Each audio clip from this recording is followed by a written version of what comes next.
Hello everyone. तो कैसे हैं? आई होप स्वस्थ हो गए, मस्त हो गए, फिट एंड फाइन हो गए। बच्चा, आज हम लोग ह्यूमन फिजियोलॉजी स्टार्ट कर रहे हैं।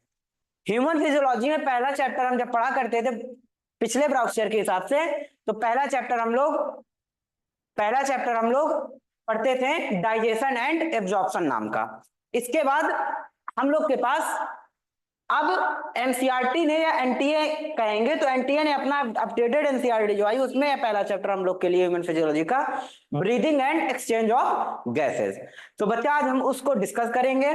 ठीक है, आज का हमारे पास टारगेट जो है वो टारगेट रहेगा हमारे पास मैक्सिमम, ये समझिए कि हम लोग रेस्पिरेटरी ऑर्गन्स देखेंगे, अदर अदर फाइलम्स में कैसे कैसे रेस्पिरेटरी ऑर्गन्स पाया जाता है, ब्रीदिंग एंड रेस्पिरेशन की डिफिनीशन देखेंगे, और चैप्टर जब स्टार्ट करेंगे उसको थोड़ा डाइजेशन रिलेट करते हुए आगे हम अपनी कहानी को बढ़ाएंगे। ठीक है बच्चा, फिर स्टार्ट करते हैं। आइए, plutonium academy human physiology breathing and exchange of gases. आइए भैया, पता होगा आपको कि ब्रीदिंग आखिर होती क्यों है। कभी डाउट होता होगा ना सर ये ब्रीदिंग क्यों होती है। तो ब्रीदिंग अब मैं यहां डिस्कस करता हूं। पहले हम लोग का फूड का क्या होता है, हम फूड को क्या करते हैं, इंजेशन। क्या करते हैं, इंजेशन।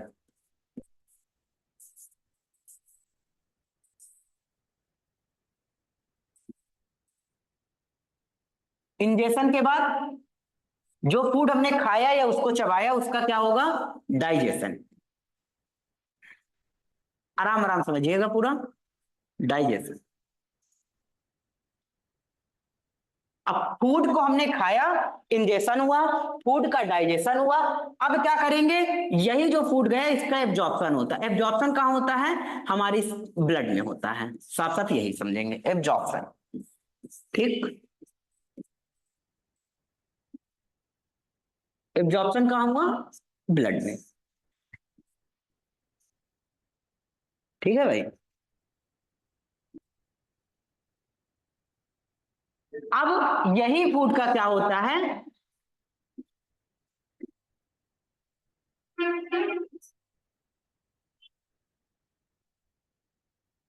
फूड के हमें एनर्जी के लिए कुछ ना कुछ तो करना पड़ेगा। ठीक है, तो फूड का होता है क्या, ब्रेक डाउन। ब्रेक डाउन क्या होगा बच्चा, ब्रेक डाउन।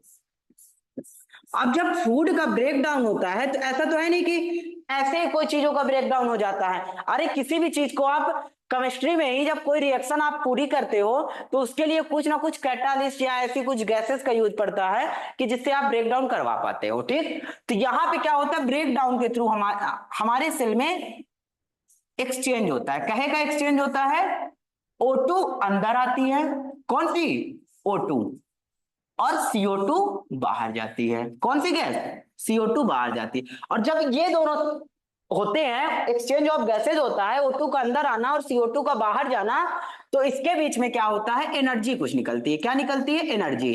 और एनर्जी को हम किस फॉर्म में स्टोर करते हैं, एटीपी के फॉर्म में। किसके फॉर्म में, एटीपी के फॉर्म में। समझना भाई, किसके फॉर्म में स्टोर करते हैं, एटीपी के फॉर्म में। आ जाओ भाई इधर, तुम गुस्सा ना हो, नहीं गुस्सा नहीं हो। क्या करते हैं, एटीपी के फॉर्म में एनर्जी हमारे स्टोर हो जाती है। ठीक, अब समझिएगा। अब ये क्या हो रहा है, एक्सचेंज हो रहा है। किसका एक्सचेंज हो रहा है, गैसियस एक्सचेंज हो रहा है। कहां हो रहा है, सेल के अंदर या बॉडी में गैसियस एक्सचेंज होता है। ठीक, तो गैसियस एक्सचेंज, और इसी गैसियस एक्सचेंज को हम लोग क्या कहते हैं, या एनसीईआरटी क्या कहती है, एनसीईआरटी कहती है इसी गैसियस एक्सचेंज को ब्रीदिंग। क्या कहेंगे, ब्रीदिंग। और रॉन्गली या कहेंगे कि एनसीईआरटी ब्रीदिंग को क्या कहती है, रेस्पिरेशन, रेस्पाइरेशन। ठीक है भाई, क्या कहती है, रेस्पाइरेशन कहती है। समझे, इसी को क्या कहती है, रेस्पाइरेशन। गैसेस एक्सचेंज को क्या कहती है, ब्रीदिंग। कॉमनली इसी को क्या कहती है, रेस्पाइरेशन। लेकिन भाई अगर सही पॉइंट ऑफ व्यू से देखा जाए तो ब्रीदिंग अलग चीज है, रेस्पाइरेशन अलग चीज है। ब्रीदिंग अलग चीज है और रेस्पिरेशन अलग चीज है। ब्रीदिंग में क्या होता है, गैसियस एक्सचेंज होता है। किसका एक्सचेंज, गैसियस एक्सचेंज होता है। एटमॉस्फेयर से हम O2 लेते हैं, ठीक है, और हमारी सेल से CO2 टॉक्सिक गैस होती है वो निकलती है। CO2 हार्मफुल गैस होती है, टॉक्सिक गैस एनसीईआरटी के अकॉर्डिंग, वो हमारी अंदर से बॉडी से निकलती है बाहर। ठीक भाई, अब पता होना चाहिए कि what is breathing and what is respiration. आपके मन में क्वेश्चन मार्क उठ रहा होगा कि आखिर सर आपने बोल दिया कि commonly breathing is commonly called as respiration, but आप बोल रहे हैं रॉन्गली है ये, तो अब हमें सही बता दीजिए आप। भाई अगर मैं बोल रहा हूं कि ये गलत है तो आप मुझे सही बता दीजिए ना, रेस्पिरेशन क्या होता है और ब्रीदिंग क्या होती है। तो आइए बच्चा, पहले ब्रीदिंग देखते हैं और रेस्पिरेशन देखते हैं आखिर होता क्या। तो ब्रीदिंग, पहली हेडिंग में डालता हूं ब्रीदिंग की।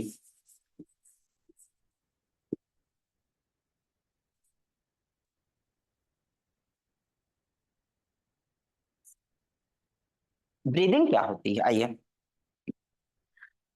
ब्रीदिंग गैसियस एक्सचेंज क्या होती है, gaseous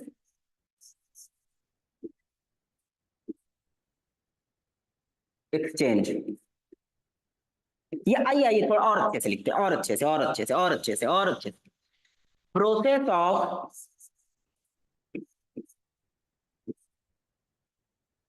exchange of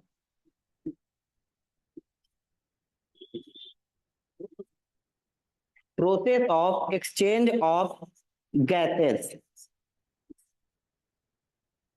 process of exchange of gases, कौन सी gases, comma atmosphere, atmospheric, atmospheric O2 is drawn and CO2 release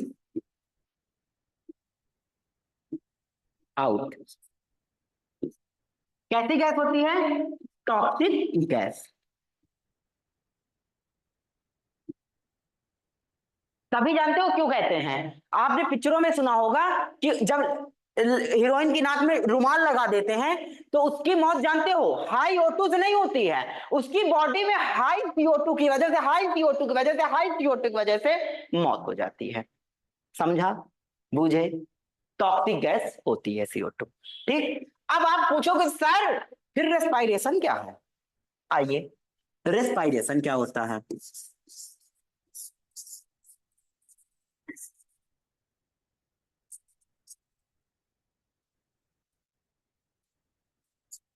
respiration क्या होता है, देखो बच्चा, respiration is a process, process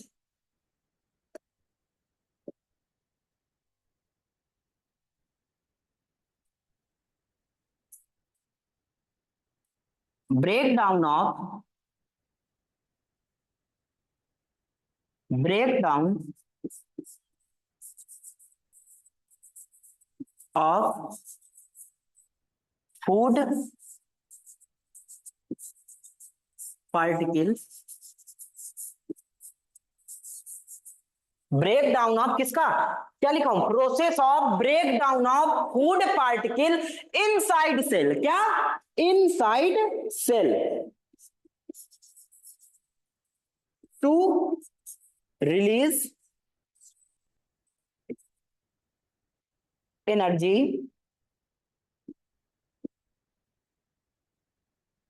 और ये एनर्जी किस फॉर्म में स्टोर रहती है, इन दी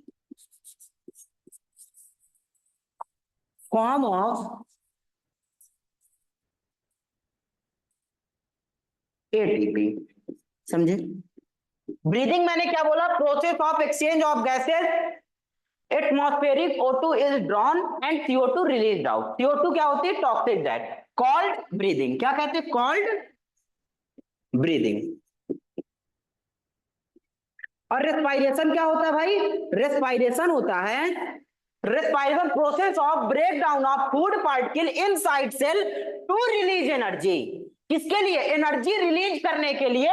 और एनर्जी किस फॉर्म में स्टोर रहती है? फॉर्म ओटीपी होता है। एनर्जी के स्टोर होने का फॉर्म क्या होता है बच्चा? एटीपी के फॉर्म में स्टोर रहती है। समझे? आओ एक रिएक्शन से बताऊं तुमको। साफ साफ अपनी एनसीईआरटी लिखती है कि हम क्या करते हैं? कॉम्प्लेक्स कार्बोहाइड्रेट क्या होता है भाई? तुमने क्या कहा? वी ईट, लिखो भाई, वी ईट रोटी।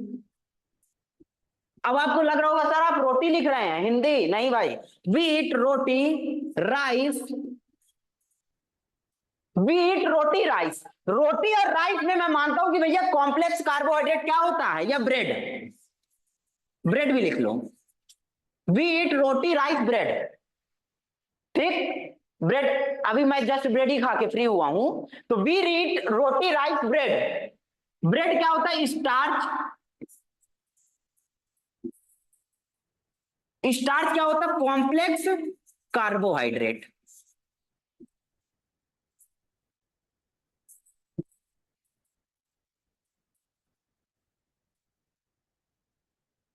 इसको हमने किसमें चेंज किया? सिंपल फॉर्म में, सिंपलेस्ट कार्बोहाइड्रेट में, दैट इज ग्लूकोज।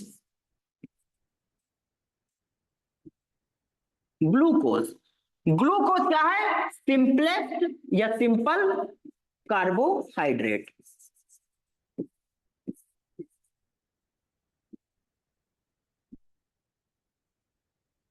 अब इसी ग्लूकोज का क्या होता है? ग्लूकोज का फॉर्मूला C6H12O6 को बर्न किया जाता है प्लस O2 के साथ।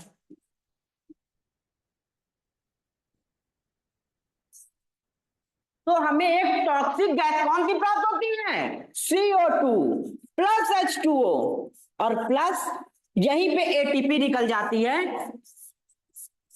एटीपी जब आप रेस्पिरेशन प्लांट्स वाला चैप्टर पढ़ो ईटीएस में जो होती है 36, अभी जब आपको बॉटनी वाले सर पढ़ाएंगे 36 से 38 मोल निकलते हैं, ठीक। तो ये क्या हुई? ये आपको दिख रही ना, एनाबॉलिक और कैटाबॉलिक रिएक्शन। आप दो रिएक्शन पढ़े होंगे। एनाबॉलिक ना, और जब कोई आपके पास आएगा तो आपका जीवन खुशहाल करेगा, ऐसा आपको लगता है। और कैटाबॉलिक, कैट काटती है, जाना जाना। तो ये कैसी रिएक्शन है? Catabolic reaction. कैसी है? कैटाबॉलिक रिएक्शन, ठीक। समझे? एनसीईआरटी की पहली लाइन समझे। और इसका भैया डायरेक्टली ब्रेकडाउन नहीं सुनना, इनडायरेक्टली ब्रेकडाउन होता है। इनडायरेक्टली ब्रेकडाउन है, हो रहा है इनडायरेक्टली ब्रेकडाउन। समझे? इनडायरेक्टली ब्रेकडाउन हो रहा है यहां। इतना चीज याद रखना, स्टेटमेंट में क्वेश्चन पूछा जा सकता है। और भैया स्टेटमेंट में जब क्वेश्चन आएगा तो पक्का गलत करके आओगे, क्योंकि स्टेटमेंट पढ़ते नहीं हो आप लोग, और स्टेटमेंट में ये क्वेश्चन आएगा, ठीक। समझे? अब मैंने बताया वी ईट रोटी राइस। रोटी या राइस में स्टार्च होता है। Starch is a complex carbohydrate. इसका इनडायरेक्टली ब्रेक डाउन हुआ, ग्लूकोज आया। ग्लूकोज 6H12O6 का O2 के साथ बर्न किया गया, CO2 टॉक्सिक गैस आ गई। टॉक्सिक गैस मैंने पहले ही बता चुका है, ठीक। अब आपके मन में क्वेश्चन आता है, सर आप ये बताइए, ये एटीपी निकली, एनर्जी निकली, और आपने बोला respiration is a process break down of food particle inside cell to release energy in the form of ATP, that is called respiration. तो सर रेस्पिरेशन की जरूरत क्यों पड़ी? आखिर ये रेस्पिरेशन कराएगा कौन? तो रेस्पिरेशन, आ जाओ भाई, रेस्पिरेशन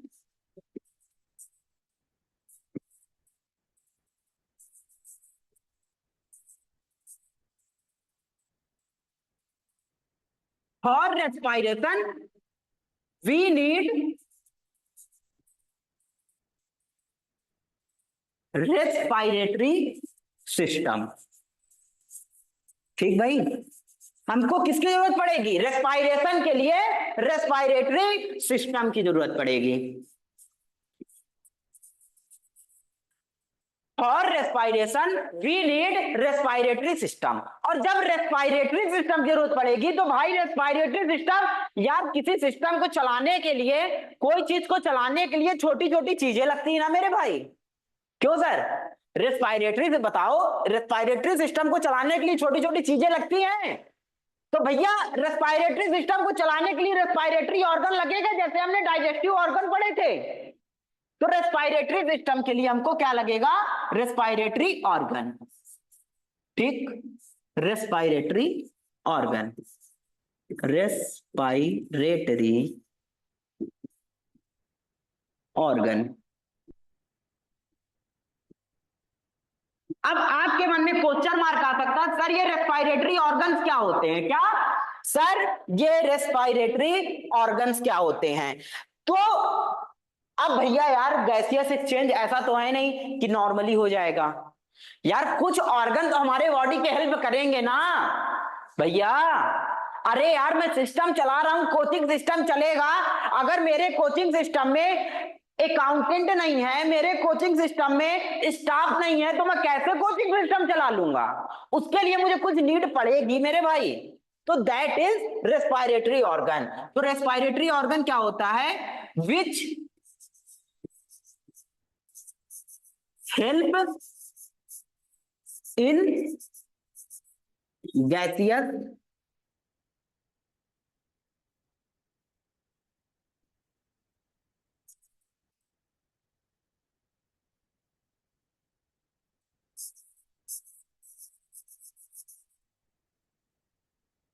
एक्सचेंज।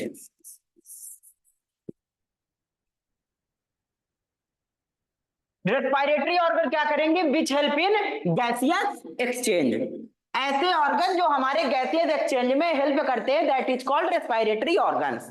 ठीक भाई, सर आपने बता दिया respiration, respiration is a process, ठीक, break down of food particle inside cell to release energy in the form of ATP, that is called respiration. Breathing आपने बताया गैसियस एक्सचेंज, एटमॉस्फेरिक O2 को लेते हैं, ड्रॉन करते हैं, खींचते हैं, और CO2 जो हार्मफुल गैसेज है उसको रिलीज करते हैं, रिलीज आउट करते हैं। ठीक भैया, उसके लिए आपने सिस्टम बताया, रेस्पायरेटरी ऑर्गन बताया। भाई एक एनसीईआरटी बात बताती है कि अलग अलग ऑर्गेनिज्म के या अलग अलग जब लेवल पे जाते हैं तो अलग अलग तरह के रेस्पायरेटरी ऑर्गन मिलने को देखने को मिलेगा। अब आपके मन में क्वेश्चन मार्क होता है कि सर ये रेस्पायरेटरी ऑर्गन कुछ बेसिस पे होता है, ये डिपेंड्स करता होगा ना कि कैसे पाया जाएगा। तो आइए, रेस्पायरेटरी ऑर्गन डिपेंड ऑन दो बातें। पहला क्या होगा? हैबिटाट। क्या होगा? हैबिटेट। आखिर ऑर्गेनिज्म रह कहां रहा है? आखिर ऑर्गेनिज्म का हैबिटाट क्या है? तो हैबिटाट दो तरह का, या तो वो भैया पानी में रहेगा या तो वो लैंड में रहेगा। आ जाओ भाई, वाटर या लैंड। वाटर में रहेगा तो क्या कहलाएगा? एक्वेटिक। और लैंड में रहेगा तो क्या कहलाएगा? टेरेस्ट्रियल। ओके है, ठीक है भाई। और दूसरी बात सर जी क्या होती है बताइए? दूसरी बात होती है लेवल ऑफ ऑर्गेनाइजेशन।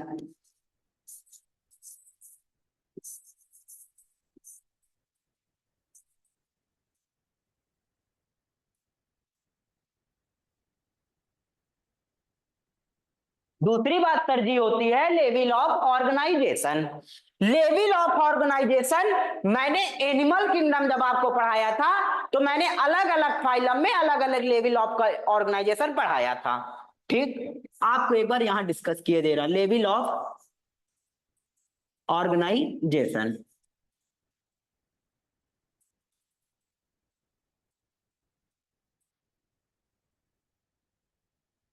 मेनली शायद आप लोग को पता भी होगा कि 3 टाइप में देखेंगे, और फाइलम का नाम पता ही होगा, फाइलम एक बार मैं आपको बता दूंगा। ठीक भाई, सेलुलर लेवल का हो सकता है, लेवल ऑफ ऑर्गेनाइजेशन उसका सेलुलर लेवल, या भाई मेरे टिश्यू लेवल,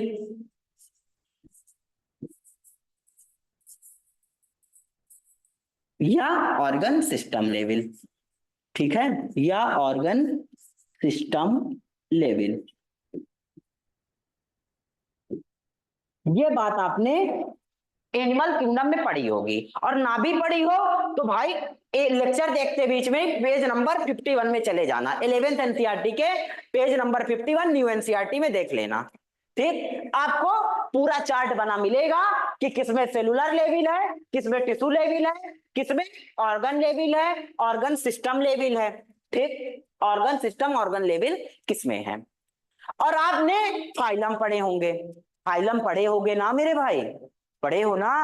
ठीक है, तो अलग अलग फाइलम में अलग अलग तरह का पाया जा रहा था और लेवल ऑफ ऑर्गेनाइजेशन, तो उसी के हिसाब से हम पढ़ेंगे। ठीक है भाई, उसी के हिसाब से हम पढ़ेंगे, अलग अलग फाइलम में अलग अलग तरह का पाया जा रहा था। अब आपके मन में क्वेश्चन मार्क उठेगा, सर फाइलम लिख दीजिए, हम बता देंगे। फाइलम लिखिए और हम फिर लेवल ऑफ ऑर्गेनाइजेशन तो हम बता देंगे, बाकी आप रेस्पिरेटरी ऑर्गन बता रहे हो वो आप बता देना। हमें इतना हमने पढ़ा है, आपने पढ़ाया है, क्योंकि समझे। हाँ, तो मैं फाइलम लिख रहा हूं। ठीक, आइए फाइलम शुरू से लिख रहा। ठीक, पोरीफेरा,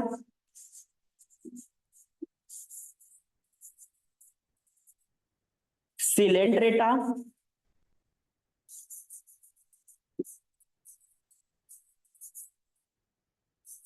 टीनोफोरा,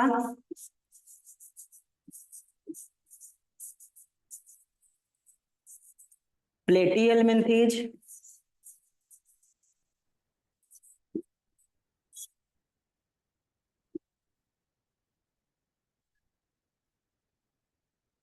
स्केलमिन्थीज,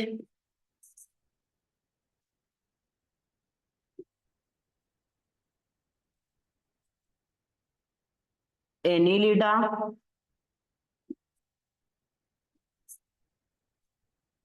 आर्थ्रोपोडा,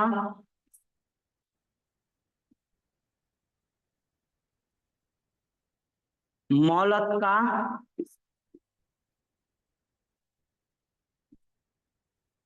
इकाइनोडर्मेटा,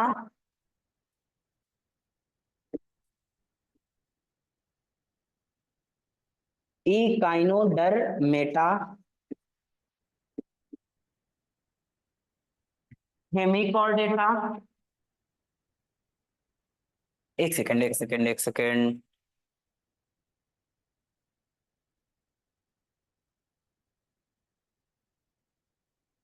मजा नहीं आ रही ना। इकाइनोडर्मेटा,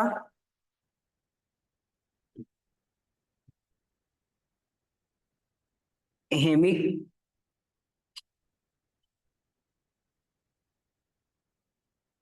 हाँ ये यही यही यही लिख लो। ठीक है, 2, 3, 4, 5, 6, 7, 8, 9 और 10। Coelenterate, Porifera, Coelenterata, Ctenophora, Platyhelminth, Aschelminth, Annelida, Arthropoda, Mollusca, Echinodermata, Hemichordata,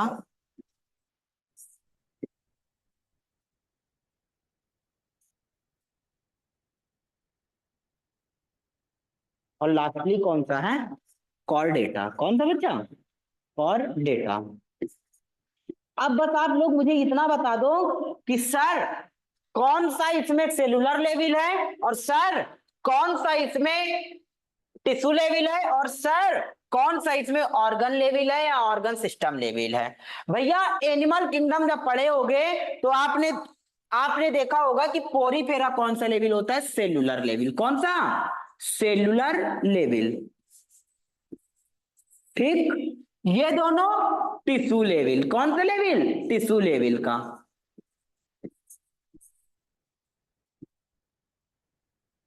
और बाकी रेस्ट ऑल क्या होंगे, ऑर्गन एंड ऑर्गन सिस्टम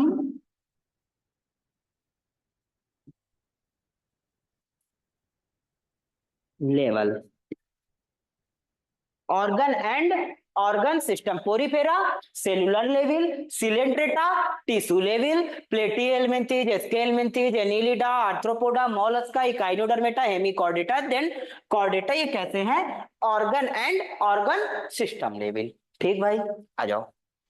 अब नए पेज में दोबारा लिखना ही पड़ेगा आखिरकार मुझको वापस से, लेकिन लिखूंगा बच्चों के लिए तो इतना तो कर ही सकता हूँ ना भाई। जब आप लोग मेरे लिए पढ़ के रैंक देने के लिए तैयार हो तो मैं तो यार इतना कर ही सकता हूँ, लिख सकता हूँ वापस से। जब तो खुशी कब आती है अंदर से, जब अपना पढ़ाया हुआ बच्चा सेलेक्ट होता है, किसी मेडिकल कॉलेज में जाता है और मिलने जाओ, वहां देखो ना तो अरे सर आप आए, तो अंदर से दिल को बहुत खुशी मिलती है। यही एक कमाई हुई हम लोग टीचरों की कमाई होती है। ठीक है, जिसके लिए हमको कुछ भी मतलब बस मेहनत किए, पढ़ाएं बच्चे को, हमारा बच्चा सेलेक्ट हो, बहुत खुशी मिलती है कि हमारा बच्चा फलाने मेडिकल कॉलेज में, वहां मेडिकल कॉलेज में, यहाँ मेडिकल कॉलेज में, बहुत खुशी मिलती है भाई। ठीक है, और तुम लोग को सेलेक्ट होना है, पता है ना, सबको सेलेक्ट होना है, सबको। ठीक भाई, ओरी फेरा, सिलेंट्रेटा,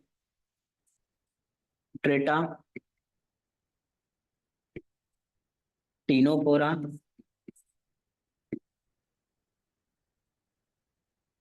प्लेटी हेलमिंथेज,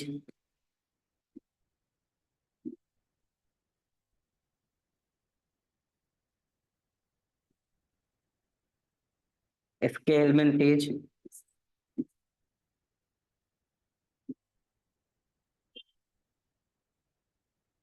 एनिलिडा,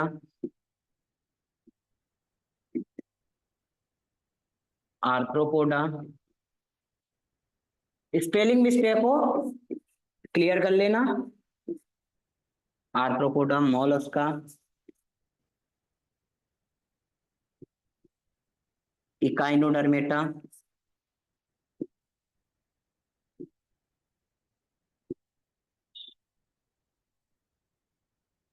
हेमिकार्डेटा,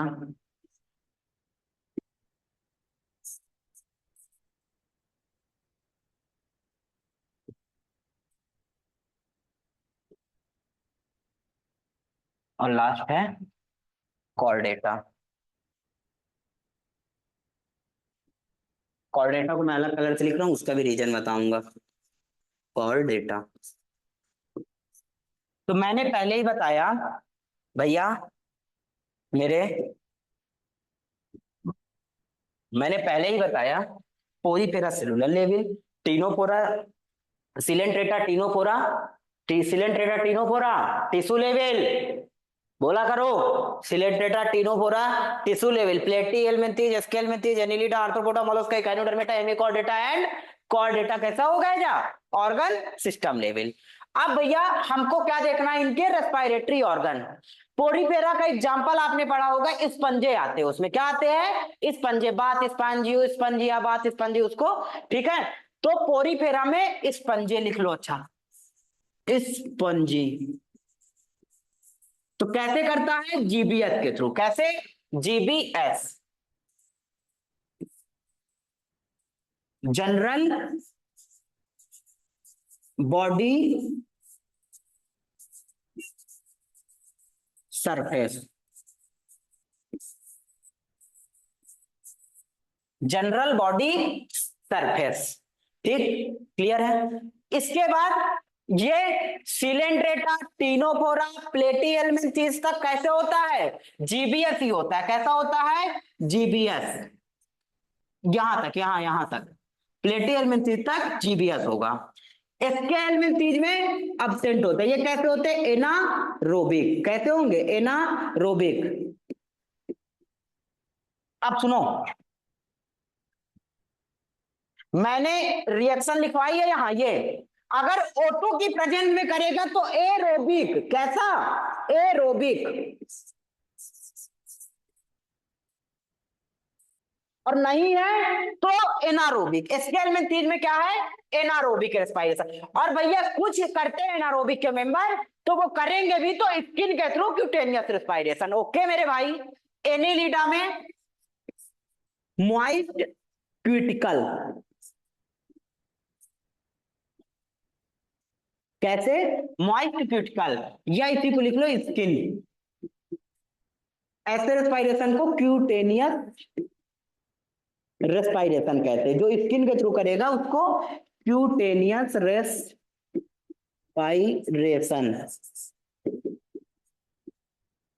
कैसा रेस्पायरेशन? Cutaneous respiration. कैसा रेस्पायरेशन? Cutaneous respiration. कैसा रेस्पायरेशन? Cutaneous respiration. अब आर्थ्रोपोडा में आपको दो मेंबर देखने को मिलते हैं। कौन कौन से? या तो वो आर्थ्रोपोडा कैसे होगा, या आर्थ्रोपोडा कैसे होगा मेरे भाई? आर्थ्रोपोडा टेरेस्ट्रियल होगा। हैबिटाट के बेसिस पे बताया उन्होंने, रेस्पायरेटरी ऑर्गन डिपेंड करते हैं। या तो हैबिटाट वाटर में होगा तो दैट इज एक्वेटिक, लैंड होगा तो टेरेस्ट्रियल लैंड होगा, टेरेस्ट्रियल। कैसा होगा? लैंड, टेरेस्ट्रियल होगा। ठीक, तो आर्थ्रोपोडा टेरेस्ट्रियल भी हो सकते हैं या एक्वेटिक। टेरेस्ट्रियल, और टेरेस्ट्रियल होगा तो उसके पास ट्रैकियरी सिस्टम पाया जाएगा। ट्रैकियरी सिस्टम के थ्रू करता। कैसे? Tracheary system. और ट्रैकियरी सिस्टम में होते हैं बुक लंग्स। कैसे लंग्स? Book lungs.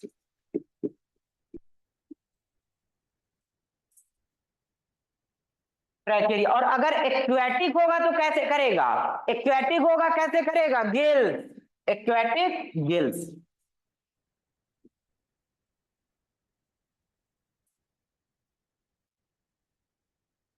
और ऐसे रेस्पायरेशन क्या कहते हैं? Branchial respiration. जो गिल्स के थ्रू करे, गिल्स या बुक गिल्स के थ्रू, ब्रैंकियल रेस्पायरेशन। कैसा रेस्पायरेशन? Branchial respiration. भैया ये वर्ड याद रखना ठीक अच्छे से। Branchial respiration, cutaneous respiration, branchial respiration. ठीक, अब हमारे पास क्या बचा? Mollusca, Echinodermata, Hemichordata and Chordata. तो मोलस्का में भी किसके थ्रू होता है? गिल्स के थ्रू। मोलस्का में किसके थ्रू? गिल्स के थ्रू। अब कौन सा बचा? इकाइनोडर्मेटा। कौन सा? इकाइनोडर्मेटा। इकाइनोडर्मेटम कैसे होता है? जीबीएस, जनरल बॉडी सरफेस, या इनमें पाया जाता है वाटर वेस्कुलर सिस्टम। भैया एनिमल किंगडम याद करो। ई से इकाइनोडर्मेटा, ई से excretory system absent, water canal system in Porifera, water vascular system in Echinodermata, single opening of mouth. ये क्वेश्चन आप कमेंट बॉक्स में बताओगे। कौन से फाइलम में single opening of mouth hypostome कहलाता है? कमेंट बॉक्स में जल्दी जल्दी बताना भाई। कौन सी opening, single opening of mouth कौन सी कहलाती है? हाइपोस्टोम। कौन से फाइलम में? बताना। ठीक है, इंतजार करूंगा आपका, कमेंट बॉक्स में इंतजार करूंगा, जरूर बताना प्लूटोनियम एकेडमी के चैनल पे। ठीक, वाटर वेस्कुलर सिस्टम। हेमिकॉर्डेटा में गिल्स, हेमिकॉर्डेटा में गिल्स, हेमिकॉर्डेटा में गिल्स, हेमिकॉर्डेटा में गिल्स।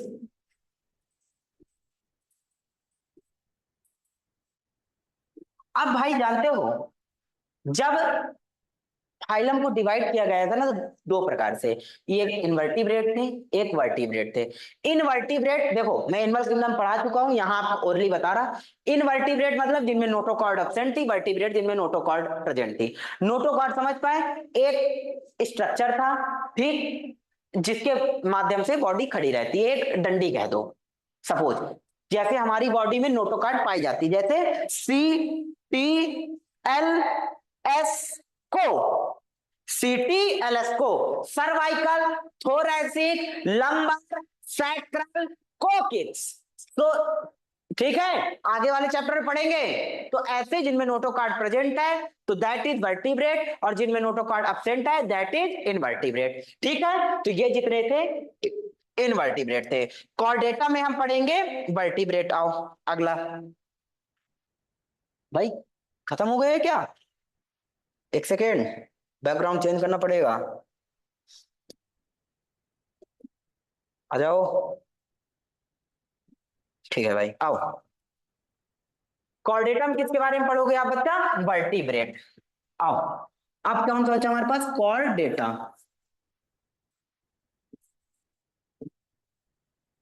कॉर्डेटा में vascularised bag like structure.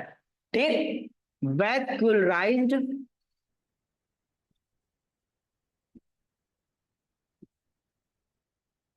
Bag like structure, gills और लंग्स।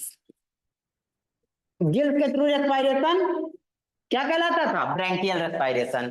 ठीक, कॉर्डेटा में बात करेंगे वर्टिब्री। वर्टिब्री के हिसाब से कॉर्डेटा को डिवाइड किया गया 5। कौन कौन सा भैया बताओ? Fish, amphibia,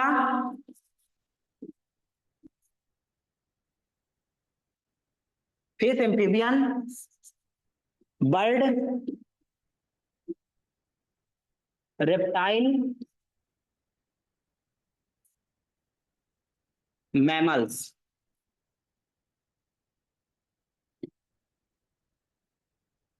fish, amphibia, bird, reptile, mammals. ठीक, अब भैया फिश में कैसा रेस्पायरेशन होता है? क्योंकि ये एक्वेटिक होती है, एक्वेटिक के लिए मैंने बताया था कि एक्वेटिक के लिए गिल्स पाए जाएंगे। ठीक, तो फिश में कैसा रेस्पायरेशन? गिल्स के थ्रू। और गिल्स के रेस्पायरेशन क्या कहते हैं? Branchial respiration. कैसा रेस्पायरेशन भाई मेरे? Branchial respiration.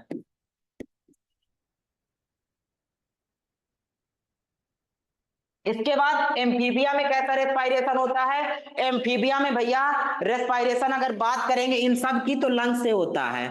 ठीक, लंग्स।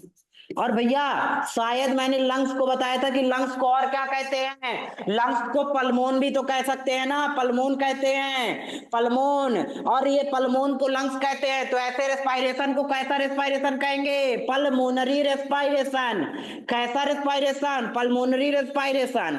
अभी तक मैंने 3 टर्म्स बताए हैं। अगर स्किन से करेगा तो क्यूटेनियस रेस्पायरेशन, और गिल से करेगा तो ब्रैंकियल रेस्पायरेशन, और लंग से करेगा तो पल्मोनरी रेस्पायरेशन। इतनी चीजें याद रखना। इसके बाद होता क्या है ना, एम्फीबियन में आपने फ्रॉग को सुना होगा। किसको भैया? फ्रॉग को सुना होगा। और आपके मन में क्वेश्चन मार्क जरूर आना चाहिए कि सर फ्रॉग तो टेरेस्ट्रियल भी होता है ना, मतलब फ्रॉग टेरेस्ट्रियल होता है। कभी कभी फ्रॉग हमको कहां देखने को मिलता है? लैंड में भी तो देखने को मिलता है। जब उदक रहा होता है और आप बाइक लेके आते हो बूम बूम बूम, और सामने से मारते हो पांच, जिंदा रहा उसकी किस्मत, नहीं जिंदा रहा राम राम सत्य है। समझे तुम लोग? मतलब आज की उम्र में होता क्या है ना, जब गाड़ी वाड़ी रहती है एकदम और कहीं पीछे कोई बैठा रहा, तब तो फिर एकदम नागिन बना देते हो उसको। और बच्चा ध्यान दिया करो, नागिन वागिन ना बनाया करो, नहीं किसी दिन खुद की नागिन छोड़ के चली जाएगी। ठीक है, ध्यान देना, बहुत बड़ी बात बोल गया हूं। ठीक, तो पल्मोनरी रेस्पायरेशन करता है। अब यहीं पे एक नोट पॉइंट लिख सकते हो कि इन फ्रॉग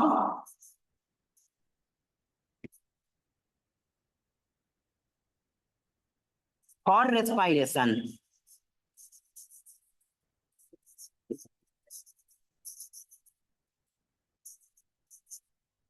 अगर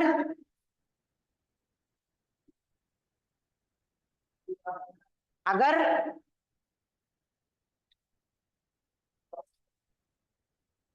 इन फ्रॉग रेस्पायरेशन और लैंड या in terrestrial cutaneous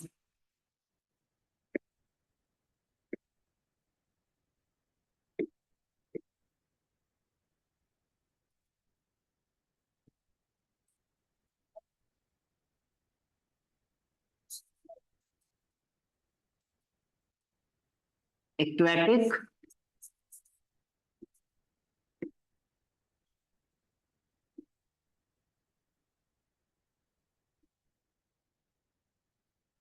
terrestrial cutaneous respiration करता है। ठीक, एम्फीबिया। और कभी कभी यही किससे करता है? लंग्स से भी करता है। लंग्स से भी करता है, मैंने पहले ही बता दिया है, लंग से करता है। और एक्वेटिक में कह सकते हैं कि बक्को फेरेंजियल, बक्को है रेंजियल। जब देखते नहीं हो भैया कि तालाब में देखना टर टर टर टर टर टर की आवाज आती है, दैट इज बक्को फेरेंजियल रेस्पायरेशन करता है। कैसे करता है? बक्को फेरेंजियल रेस्पायरेशन करता है। तो आज हमने बच्चा क्या क्या पढ़ा, हमने पहले ब्रीदिंग और एक्सचेंज देखा कि ब्रीदिंग क्या होता है, रेस्पायरेशन क्या होता है। इसके बाद हमने देखा सर रेस्पायरेशन और ब्रीदिंग क्या होता है, रेस्पायरेटरी ऑर्गन डिपेंड्स किस में करते हैं, और अलग अलग फाइलम में अलग अलग रेस्पायरेटरी ऑर्गन्स कैसे पाए जाते हैं। आज हम बात बच्चा यहीं तक डिस्कस करते हैं, कल हम लोग रेस्पायरेटरी ऑर्गन देखेंगे, ठीक है, लंग्स के बारे में पढ़ेंगे है, और हो पाएगा तो ट्रांसपोर्ट ऑफ O2 पढ़ेंगे। ठीक, आज की बातें यहीं तक, और बाकी बातें नेक्स्ट लेक्चर में करते हैं बच्चा। और जाते जाते मैं आपको सोच रहा हूं कि आप हरदम बोलते हो कि सर आज कुछ तगड़ी वाली शायरी सुना दीजिए, ठीक है, तो आज एक तगड़ी शायरी आपके लिए है कि इस उम्र के हिसाब से सुनाता हूं, गौर फरमाइएगा। झंडी हरी वो दिखाने लगी है, मोहब्बत मेरी रंग लाने लगी है, और नंबर दिया था जिस हसीना को, उसके अम्मा की मिस कॉल आने लगी है। थैंक यू बेटा। ठीक, बाकी नेक्स्ट लेक्चर में मिलते हैं। ठीक, ओके।